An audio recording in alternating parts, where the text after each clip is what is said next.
तो हेलो बच्चों, तो वेरी वेरी गुड मॉर्निंग। तो आज आपके लिए लेके आए हैं नीट का जो फिजिक्स को इम्प्रूव करने के लिए जो टिप्स हैं वो आपके सामने लिखी हुई हैं, एक के बाद एक 7 टिप्स हैं। तो हम लोग अपने जो टॉपिक की बात करते हैं, how to improve physics for NEET 2025। ठीक है, तो किस तरह से इम्प्रूव करना है और किस तरह से आगे बढ़ना है, स्टेप बाय स्टेप अगर इसको हम समझेंगे तो बहुत ज़्यादा बेटर तरीके से समझ पाएंगे, नहीं तो अदरवाइज आप भी इस चीज़ को नहीं समझ पाएंगे। ठीक है, तो देन फर्स्ट है एग्ज़ाम पैटर्न। ठीक है, एग्ज़ाम पैटर्न हमको पता चाहिए, सिलेबस पता होना चाहिए कि कौन कौन से चैप्टर आने वाले हैं, इंपॉर्टेंट टॉपिक पता होना चाहिए कि उसमें क्या क्या आने वाले हैं। ठीक है, दूसरा स्टडी प्लान। अब ऐसा भी नहीं है कि आपने एक दिन पढ़ लिया पूरी रात पूरा दिन, आहा मज़ा आ गया, अब 4 दिन तक कोई पढ़ाई नहीं, ओनली इधर उधर भटकना, गेम खेलना, पढ़े रहना, घूमना, ये सब चीज़ें बंद कर दीजिए। ठीक है, अब आते हैं राइट स्टडी मटेरियल।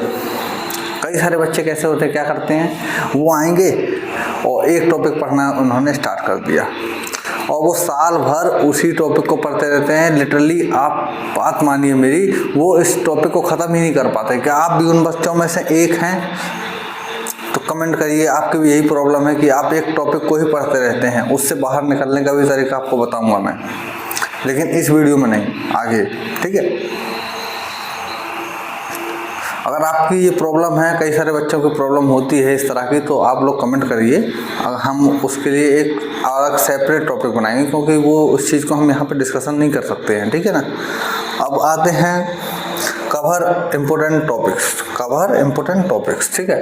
तो पूरे फिजिक्स में ऐसा तो है नहीं है कि सब कुछ इम्पोर्टेंट होगा, कुछ इम्पोर्टेंट होगा, कुछ इजी होगा, कुछ हार्ड होगा। तो हमको जो मीडियम में आते हैं उसमें से इम्पोर्टेंट टॉपिक जो है हमको कवर करने हैं, पढ़ने हैं 1 साल में।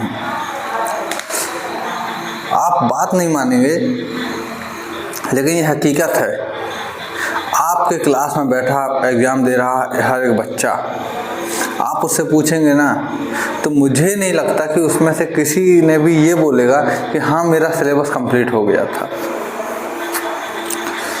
बच्चे हमेशा यही बोलेंगे कि मेरा सिलेबस नहीं कंप्लीट हो पाया था, मैं ये छोड़ के आ गया हूँ, मैं ये पढ़ना भूल गया हूँ।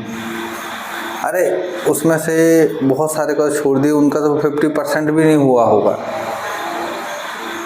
तो एक बहुत बड़ा एडवांटेज है आपके लिए, अगर आप सिलेबस ख़त्म करके जाते हैं तो आप वहाँ पर 90% बच्चों से आगे होंगे, अगर आप सिलेबस ख़त्म करके जा रहे हैं तो।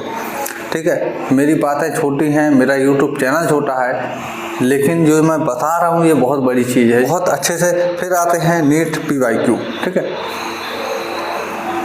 PYQ क्यों ज़रूरी है? बच्चे सोचते हैं कि PYQ करेंगे फिर से ऐसा सवाल आएगा कि नहीं आएगा। 1-2 सवाल आ गए तो उससे भी हो भी क्या गया। देखिए होता क्या है, PYQ करने से आपको एग्ज़ाम की जो है पैटर्न का पता चलता है। आपको ये पता चलेगा आपको कितने हार्ड सवाल पढ़ने हैं, कितने हार्ड नहीं पढ़ने हैं। ठीक है, तो PYQ लगाने के बहुत सारे फ़ायदे हैं। अभी 2022 के लिटरली पेपर में कई सारे बॉटनी के लगभग सभी सवाल PYQ से आए थे। सभी सवाल PYQ से, ऐसा कोई सवाल नहीं था जो PYQ से, एक आध सवाल को छोड़ करके लगभग 98% जो सवाल थे बॉटनी के वो सब कहाँ से आए थे? PYQ से। शायद 2022 या 23 का पेपर था। अगर आपको ऐसा नहीं लगता है तो मैं उसके लिए भी मैंने वीडियो बना के डाले हैं, व्यूज नहीं आए तो मैंने उस सीरीज़ को जो है डिसकंटिन्यू कर दिया था। ठीक है, फिर आता है मॉक टेस्ट। ये आपके ऊपर है कि आप करोगे इनको कि नहीं करोगे। वैसे मेरे ख्याल से मॉक टेस्ट करना कितना सही है कितना गलत है ये मैं नहीं कहूँगा। ठीक है, उसके बाद में आता है एक last point, analyse and improve. Analyse and improve में क्या होता है, आप अपने आप को एनालाइज करिए कि मैंने कितना पढ़ा, आज कितना पढ़ा और कल मैं क्या पढ़ूंगा। उसके लिए भी आपको प्रॉपर टाइम टेबल हो। अगर आप ये कर लेते हो, ये 7 पॉइंट पर अमल कर जाते हो, तो आपको ये चीज़ सर्च करने की दोबारा ज़रूरत नहीं पड़ेगी। ठीक है।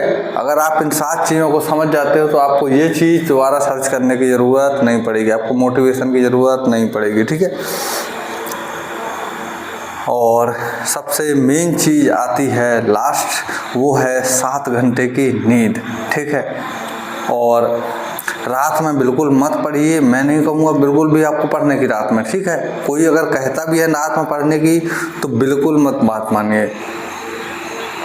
आपको पढ़ना है 1 बजे से लेकर के 5 बजे तक, 6 बजे तक मान लो, 1 बजे से लेके 6 बजे तक पढ़ना है। वो इसलिए पढ़ना है क्योंकि उस टाइम पे आपका पेपर होता है, आपको अपने माइंड को इस तरह से सेट करना है कि वो 1 बजे से एक्टिव हो जाए और 6 बजे तक एकदम अपने फुल रफ्तार में चले, ठीक है।